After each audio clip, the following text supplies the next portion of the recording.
Hi everyone, for today's book review we're going to be checking out the ruins of St. Peters Seminary in Cardross, Scotland. Believe it or not, there is an ocean liner link to this ruin. This seminary was built on the site of a baronial manor house called Kilmayhew House. That structure had been built for a gentleman by the name of John Burns. Now, his father and uncle were among the original stakeholders, together with an enterprising businessman by the name of Samuel Cunard, who invested in his shipping company and became part of that very successful company that still bears his name today. John Burns would go on to become one of the managing directors of Cunard Line. After his house stopped becoming his personal residence, it was converted into a seminary, and then in the 1960s that seminary site was greatly expanded into the structure that is the topic of this book and our review. And this particular book is the most complete history you will ever find in print of this incredible structure.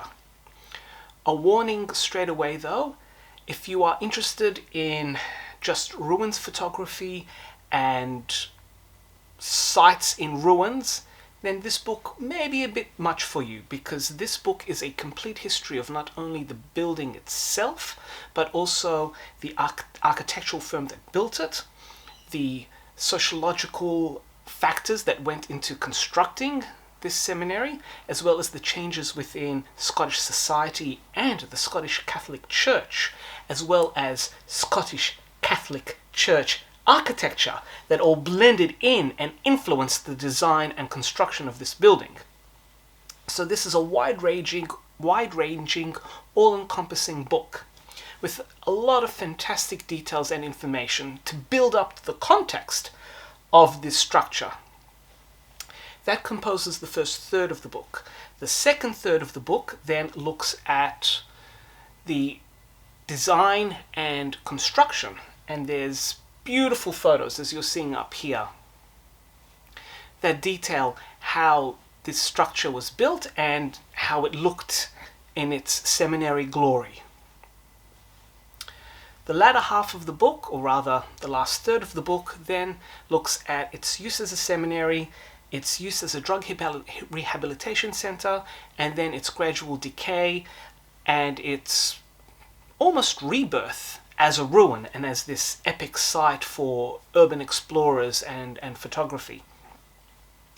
And towards the very end of the book there is a beautiful visual essay of the ruins in beautiful color, and again you can see some of these vibrant images up here that both show the degree to which the site has degraded, but also just how both there's beauty in nature taking over those ruins, as well as some of the beauty that urban explorers and graffiti artists have come to capture and reform this site.